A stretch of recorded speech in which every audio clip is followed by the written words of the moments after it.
우리는 항상 하나님을 중심해서 생각하고 판단하고 결정하고 살아가야 됩니다. 이게 성도의 아름다운 삶이요 삶의 모습입니다. 오늘 베드로전서 4장 11절을 보면은 크게 말하는 것, 봉사하는 것 둘로 나누면 말하는 것과 그 다음에 봉사하는 것에 대해서 말을 하려면 하나님의 말씀을 하는 것 같이 하고 봉사하려면 하나님이 공급하시는 힘으로 하는 것 같이 하라, 이렇게 말씀해 주십니다. 왜 그러는가? 하나님께 영광이 되기 위해서 이렇게 말합니다. 이는 범사에 예수 그리스도로 말미암아 하나님이 영광을 받으시게 하려 함이라. 그러니까 내가 말하는 한마디, 봉사하는 한 가지, 이것이 내가 하는 것이 아니라 하나님의 것을 가지고 한다는 이 정신입니다. 하나님이 공급하시는 힘으로 하라는 것입니다. 그러니까 말을 해도 봉사를 해도 하나님이 공급하시는 힘으로 하기 때문에 결국은 누가 영광을 받으시냐면 하나님이 영광을 받으신다는 사실입니다. 세상은 무언가를 하면 자기가 으쓱하고 자기 이름을 내게 됩니다. 그러나 교회는 그게 아니라는 사실입니다. 하나님이 주시는 것을 가지고 하나님의 것을 가지고 우리가 하나님의 영광을 위해서 살아가는 것이라 이렇게 말해줍니다. 왜 하나님의 영광을 받으셔야 되는가? 그것은 모든 만물의 주인이 하나님이시기 때문입니다. 출애굽기 3장 14절에 보면은 하나님께서 모세에게 이집트에 내려가서 내 백성을 구원하라고 말합니다. 그때 모세가 하나님께 물어봐요. 그들이 내가 믿는 하나님의 이름이 뭐냐라고 물어본다면 뭐라고 대답을 하겠습니까? 그때 하나님께서 말씀하셔요. 참 이런 이름은 어디서도 들을 수 없는 그런 이름입니다. 나는 스스로 있는 자다. 출애굽기 3장 14절인데 우리 같이 한번 읽어보겠습니다. 하나님이 모세에게 이르시되 나는 스스로 있는 자니라. 또 이르시되 너는 이스라엘 자손에게 이같이 이르기를 스스로 있는 자가 나를 너희에게 보내셨다 하라. 여기 스스로 있다, 이 말은 하나님 어떤 분인가를 가르쳐 주십니다. 누구에 의해서 존재하는 분이 아니라 자존하시는 하나님이다. 절대자이신 하나님 것을 말씀해 주십니다. 베드로 사도가 살던 시대는 그렇게 녹록한 시대가 결코 아니었습니다. 신앙생활을 하기 위해서 그들이 믿음을 붙잡고 살면 환난과 고난과 핍박이 그들에게 있었습니다. 전 세계를 통치하던 로마는 기독교를 박해하고 예수 믿는 사람을 그냥 두지를 않았습니다. 하나님 앞에 은혜를 받고 그리고 주님의 그 큰 사랑을 입은 믿음의 사람들은 결코 세상과 타협할 수가 없었습니다. 신앙의 정절을 지키기 위해서 살려면 죽을 수밖에 없는 거예요. 그렇기 때문에 그들이 살고 있던 집, 고향, 그리고 고국을 떠나서 흩어져 살아야만이 되었습니다. 그래서 베드로 사도는 그들을 향해서 흩어진 나그네라 이렇게 말합니다. 베드로전서 1장 1절인데 우리 같이 한번 읽어보겠습니다. 예수 그리스도의 사도 베드로는 본도, 갈라디아, 갑바도기아, 아시아와 비두니아에 흩어진 나그네. 나그네는 어려워요. 집을 떠나면 고생이라고 말을 합니다. 힘듭니다. 우리는 너무 안락하고 편안한 시대에 살아가고 있습니다. 60년 전만 해도, 아니 40년 전만 해도 결혼을 해서 사는 게 그렇게 쉬운 문제가 아니었습니다. 부모님이 집 얻어줄 그러한 여력이 되지 않기 때문에 결혼해야 할 사람들 모두가 다 방 한 칸 가지고 아니면은 지하 단칸방에서 출발한 사람들이 참 많이 있습니다. 지금 여러분들이 보시는 우리 장로님들, 어른들을 보면 거의 다 그렇게 시작을 했고 그렇게 가정을 이루면서 살았습니다. 그러나 예수 믿는다고 핍박은 없었습니다. 죽음도 없었어요. 그런데 지금으로부터 2000년 전 기독교인들은 예수를 믿는다는 조건 이 하나 때문에 목숨을 내걸어야 되었습니다. 신앙의 순결, 신앙의 정절을 지키기 위해서는 별 수 없이 집을 떠나야 됐고 고국을 떠나야 되었습니다. 이들이 이렇게 떠난 이유는 딱 하나예요. 하나님 은혜가 너무 감사하고 구원해 주신 그 은총이 너무 커서 모든 것을 하나님께 맞춘 삶이었습니다. 나의 생명의 주인이시고 그리고 나의 모든 것을 주관하시는 하나님, 그분께 맞추는 삶, 이 삶을 그들은 결코 포기할 수가 없었기 때문입니다. 그야말로 엘리야 선지자에게 하나님 말씀하실 때 그대로 순종한 것처럼 가라면 가고 오라면 오고 서라면 서는 그런 삶을 초대교회 성도들이 살았습니다. 진정한 인생의 기쁨이 어디에서 오는가? 진정한 인생의 기쁨은 하나님께 맞출 때 있게 되는 겁니다. 고달프고 힘들고 때로는 진짜 외롭고 적막 같은 그런 삶을 산다 할지라도 하나님께 맞춰진 그런 삶을 살아갈 때 하나님이 주시는 평안은 세상이 주는 평안과 다른 그 평안과 기쁨을 우리에게 허락해 주십니다. 인간은 결코 육체의 만족으로 만족을 얻을 수가 없습니다. 인간은 하나님의 형상대로 지음받은 존재이기 때문에 우리의 영혼이 만족할 때 그때의 큰 기쁨과 감격을 경험하게 되고 그것을 고백하고 간증하게 되는 겁니다. 그러므로 예수 믿고 구원받은 사람들은 항상 이 세상을 따르지 않는다는 사실입니다. 로마서 12장 1절 2절에도 이 부분을 우리에게 가르쳐 주는데 우리 한번 같이 한번 읽어보겠습니다. 그러므로 형제들아 내가 하나님의 모든 자비하심으로 너희를 권하노니 너희 몸을 하나님이 기뻐하시는 거룩한 산 제물로 드리라. 이는 너희가 드릴 영적 예배니라. 너희는 이 세대를 본받지 말고 오직 마음을 새롭게 함으로 변화를 받아 하나님의 선하시고 기뻐하시고 온전하신 뜻이 무엇인지 분별하도록 하라. 아멘. 여기 보면 크게 두 가지를 말합니다. 하나는 우리 몸을 하나님이 기뻐하시는 거룩한 산제사로 드리라. 살아있는 예배자로 살아라. 이걸 가르쳐 줍니다. 두 번째는 이 세대를 본받지 말고 하나님의 선하시고 기뻐하시고 온전하신 뜻이 무엇인가 분별하면서 살라 그렇게 말해 줍니다. 우리는 매일매일 삶을 그냥 적당히 살아야 할 삶이 아니라고 가르쳐 줍니다. 매일매일 생활에서 어떻게 하면 하나님을 기쁘시게 할까? 무엇이 하나님을 기쁘게 하는 삶일까를 고민하고 생각하고 긴장하면서 이 세상을 살아야 될 것을 가르쳐 주십니다. 저는 요즘에 느끼는 게 많아요. 옛날에 어른들을 볼 때에 나이가 많이 드신 분이니까 생각도 깊고 그리고 인생을 허투루 살지 않겠다 그런 생각을 많이 했는데 정작 내가 나이가 들고 보니까 나이 들어서 되는 것이 아니라는 걸 깨닫게 됩니다. 오히려 나이가 들수록 주책이 많고 더 인간적인 생각을 많이 가지게 된다는 사실이에요.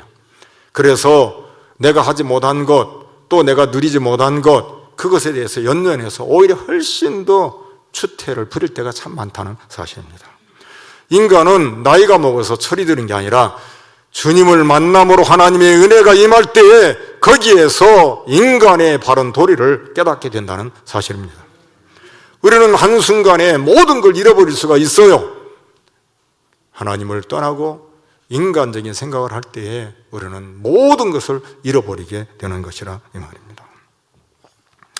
그러므로 우리가 늘 긴장하면서 말씀과 기도의 삶을 살지 않으면 우리는 결코 인간의 본분된 삶을 살 수가 없다는 사실입니다. 세속의 물결이 어느 날 훅 하고 나에게 들어오면 갑자기 나도 모르는 사이에 이 세상의 모든 것에 맞춰져서 내 생각과 사고가 거기에 틀에 맞춰져서 나도 모르는 사이에 일반적인 세상 사람들이 생각하는 사고방식으로 바뀌게 된다는 사실입니다. 오늘 만물의 주인이 하나님이라는 걸 깨닫고 그리고 하나님이 공급하시는 힘으로 내가 산다는 것을 잃어버리면 우리는 자칫 잘못하면 한순간에 나락에 떨어지고 만다는 사실입니다. 마귀란 놈은 우리가 그렇게 떨어지기를 원하고 그리고 헤매고 진흙창 속에 살기를 원한다는 사실입니다. 여러분, 만물의 근원이 누구인가? 누구에서 살아가는가? 누구에게로 돌아가는가? 로마서 11장 35절 36절은 이렇게 말해주는데 우리 한번 같이 한번 읽어보겠습니다. 누가 주께 먼저 드려서 갚으심을 받겠느냐? 이는 만물이 주에게서 나오고 주로 말미암고 주에게로 돌아갑니다. 그에게 영광이 세세에 있을지어다. 아멘. 저는 장례식 때마다 종종 이런 예화를 자주 사용합니다. 인간이 뭔가? 라고 말할 때에 어린아이들이 동네의 놀이터에서 실컷 놀아요. 하루 종일 놀 때에 땅도 따먹고 집도 짓고 빌딩도 짓고 대장노릇도 합니다. 해가 뉘어질 때에 집집마다 어머니들이 나와서 이렇게 말합니다. 얘들아, 해가 든다, 집에 가자. 그렇게 말을 해요. 그러면 그렇게 치열하게 경쟁하고 집도 짓고 땅도 따먹고 빌딩도 짓고 했던, 그리고 대장노릇도 했던 그것을 언제 그랬냐는 듯이 쳐다보지도 않아요. 툴툴 털고 그러고는 집으로 돌아갑니다. 여러분, 그런데 중요한 것은 아무리 대장노릇을 했다 할지라도, 빌딩을 많이 짓고 땅을 많이 차지했다 할지라도 애야, 해가 진다, 집으로 가자 하는 어머니가 없고 돌아갈 집이 없다면 대장노릇을 한들 무슨 의미가 있느냐 이 말입니다. 인생은 이 땅에 살면서 모든 사람들이 땅도 따먹고 집도 짓고 빌딩도 짓고 그리고 권세도 누려봅니다. 그런데 돌아갈 집이 없어요. 오라는 분이 없다. 이것은 가장 인생의 비극인 것을 우리는 알게 됩니다. 저는 장례를 집리하면서 느끼는 게 참 많습니다. 그렇게 유명하고 그리고 많은 일을 했다 할지라도 마지막 임종에 가서는 그야말로 인간의 본연의 모습으로 돌아온 초라한 모습. 그러나 아무것도 하지 않았지만 예수 그리스도를 나의 구주로 믿고 믿음으로 산, 그리고 그것이 열매로 맺혀진 사람들의 임종은 너무 아름답다는 사실입니다. 그 열매는 후손들에게 나타나고 그 열매는 하나님이 인정한다는 사실입니다. 만물이 주에게서 나오고 주로 말미암고 주에게로 돌아갑니다. 철저하게 하나님 중심의 삶을 살 것을 우리에게 가르쳐 줍니다. 두 번째 주일날은 골로새서 3장 17절인데 우리 한번 같이 한번 자막을 보면서 읽어보도록 하겠습니다.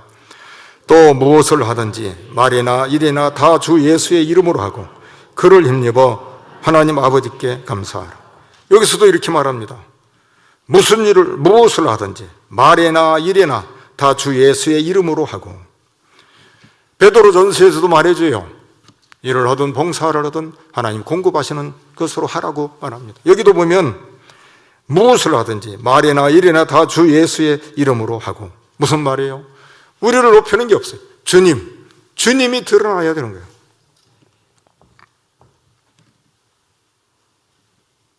신앙생활에 있어서 가장 무서운 적이 뭐겠어요? 신앙생활하는데 가장 무서운 적이에요. 온 세계, 유럽이 다 초토화되고 지금 아메리카도 그거, 영국은 말할 필요도 없고 초토화되는 정말 신앙생활의 무서운 적이 뭐예요? 인본주의. 역시 피테 권사 맞네. 인본주의. 인간의 생각이 교회 안에 들어오면 끝나는 거예요. 교회는 신분주의예요. 민주주의도 아니고 성경주의고 신분주의. 이걸 놓치는 순간 100명이 다 이거다라고 말할 때 한 명이 아니요. 이게 진리입니다. 이게 교회가 되어야 되는 겁니다. 제가 늘 사용하는 단어가 예화가 있지요.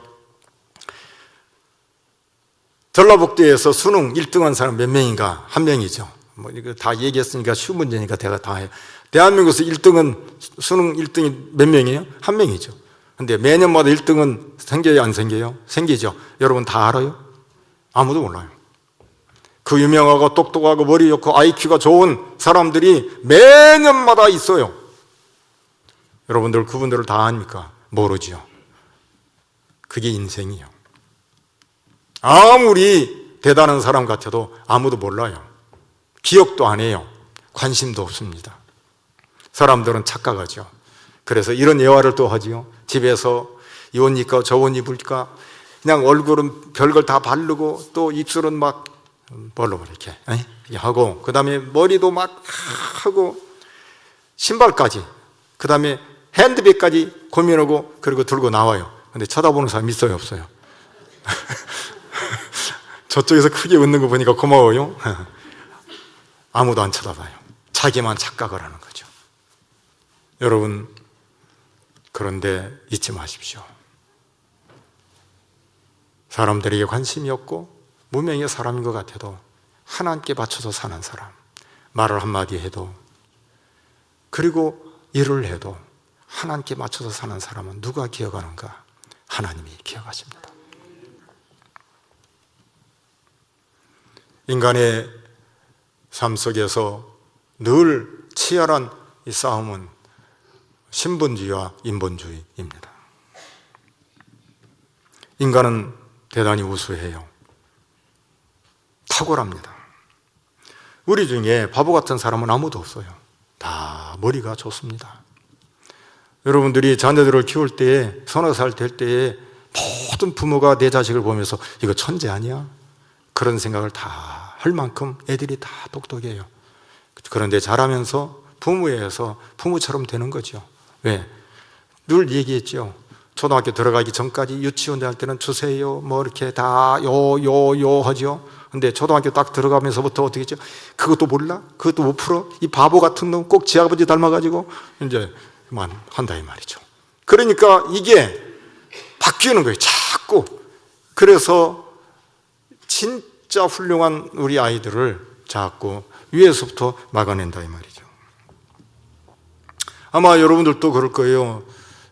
어렸을 때 공부할 때 책 한 번만 싹 읽어도 머릿속에 남고, 칠판 공부 보면 처음부터 끝까지 그냥 쫙 그림처럼 그려지고 아마 다 한 번 정도는 다 경험을 했을 거라 이 말이죠.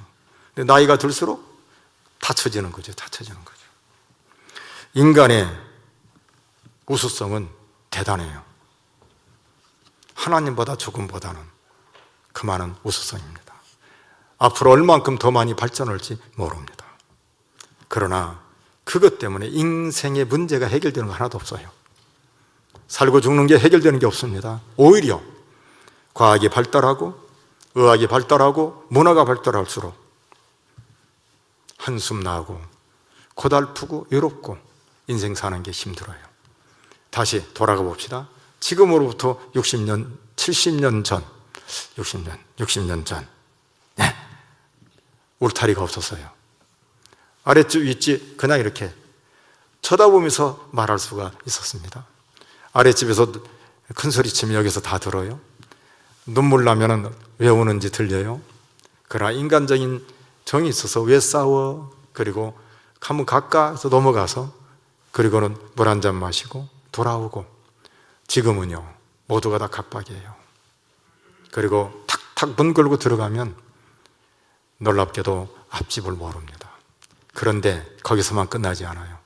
집의 문을 열고 들어갑니다. 아버지가 들어가세요. 아버지 오세요. 그리고 자기 방에 들어가서 탁탁탁 문 잠그고 나가면 아무도 들어갈 수 없어요. 여러분, 우리는 이게 인생이 아니라고 생각을 합니다. 그런데 은혜를 받아보십시오. 아버지가 은혜 받고 어머니가 은혜 받고 아들이 은혜 받고 딸이 은혜 받으면 이야기 보따리가 밤이 새도록 나옵니다. 은혜 받았을 때 서로 얘기 나누는 부모와 자녀 간이 공통된 한 가지가 뭐예요? 예수 그리스도입니다. 그리고 그분에 의해서 집안이 달라지게 되는 거예요.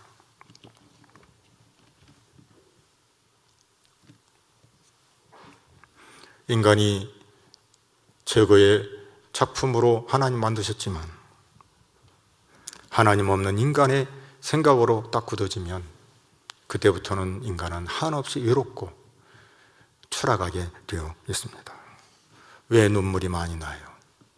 왜 꼭 먹고 살만하고 문화가 이렇게 발달하고 교통이 이렇게 좋고 대한민국처럼 살기 좋은 나라가 없습니다. 치안 우리나라처럼 정말 이렇게 보장된 나라 거의 없어요.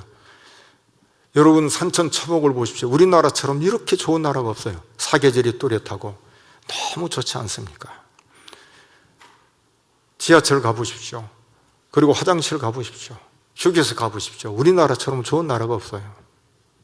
그런데 자살률이 얼마나 높습니까? 미혼율이 얼마나 높습니까? 다 먹고 살기 힘들고 인생 고달프다고 말합니다. 과거에 옛날 우리의 부모님들이 살았을 때 그렇게 고달퍼도 한 번 웃고 먼지 탁 털고 고달픈 몸, 고달픈이 아니라 고단한 몸 딱 들어놓으면 불면증도 없어요. 이렇게 잘 자는지. 그런데 현대인으로 갈수록 불면증이 많습니다. 왜 그래요? 우리는 너무 인본주의에 왔습니다. 그래서 어떻게 해요? 생각하는 모든 것이 사람의 중심이 됩니다. 요새는 말을 한마디 못해요. 옛날에는 애기들을 안아줘요. 그래도 요즘에 제가 주일날 기다리지는 애가 몇 명 있어요. 여러분 잘 모르죠? 제 아주 소중한 애인 잘 모르죠? 가해라고 모르죠? 끝나면 찾아와요. 그 다음에 더 괜찮은 친구가 있어요. 슬찬이라고. 요새는 재미가 있어요. 물끈 안아줘요. 둘 다 다. 근데 오늘은 둘 다 다 무거워갖고 아 무겁다. 그랬더니 엄마들이 와서 야가 요새 많이 커서 무거워요. 재미가 있죠. 뽀뽀를 해요. 여러분 놀라지 마세요. 몇 년 전에 우리 교회 한 학년에 40명씩 출석하던 그런 때 애들이 너무 이뻐서 안아줘서 뽀뽀하고 젊은 엄마들이 막 째려봐요. 째려봐. 못해 못해. 근데 그 두 아이는 엄마 아빠들이 너무 좋아하니까 끌어안고 이렇게 하고 뽀뽀를 해도 더 좋아한다 이 말이죠. 근데 아무나 그렇게 할 수 있어요? 아니죠. 부모와 내가 하나가 되고 자식이 아무 흠이 없을 때 이렇게 되는 거라 이 말입니다. 자, 돌아갑니다. 오늘 이 시대를 잘 보십시오. 모든 게 사람에게 맞춰졌어요. 인권이에요. 그래서 사람이 자기가 원하면 사람들은 인정해요. 그런가 보다라고 인정을 합니다. 예를 들어 말해서 남자가 여자가 되고 싶어요. 옛날 같으면 기절초풍하죠. 지금은 그 사람이 그럴만하다라고 인정을 해준다 이 말이죠. 오죽하면 남자인데 여자가 되고 싶겠냐 그렇게 인정을 한다 이 말이죠. 이걸 보고 뭐라고 말하냐면 포스트 모더니즘의 영향을 받았다 이렇게 말하는 거예요. 우리는 절대를 믿기 때문에 뭐예요? 아니다. 하나님께서 그렇게 해서는 안 된다. 정확하게 말할 줄 안다 이 말이죠. 이걸 오늘 이 시대에 말한다면 이상하게 우리는 문제가 생긴다 이 말이죠. 얼마 전에 전주에서 지난주인가 저지난주에 전주에서 B라는 목사님이죠. 정확히 영어로 말하면 P 박 목사님이 동성 어떤 이런 부분들을 얘기를 했는데 고발이 들어간 거예요. 여러분 전주에서 지금 이런 일이 벌어지고 있는 거라 이 말이죠. 이 시대가 얼마나 무섭게 변하는 줄 아세요? 모든 게 사람에게 맞춰진 거예요. 인간이 뭐요? 인간은 죄를 짓고 하나님이 내버려두면 부패해서 사라질 게 다 인간이라 이 말입니다.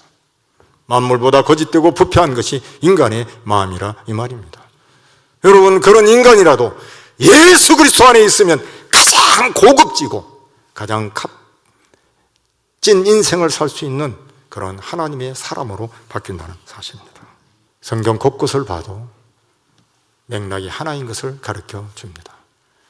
성도가 사는 이유가 뭘까? 주님을 위해서 사는 삶이라고 말합니다. 나를 위해서 십자가에 죽으시고 그리고 나를 구원하신 그 주님, 그분을 위해서 사는 삶이라고 말합니다. 우리 교회가 그렇게 되기를 바랍니다.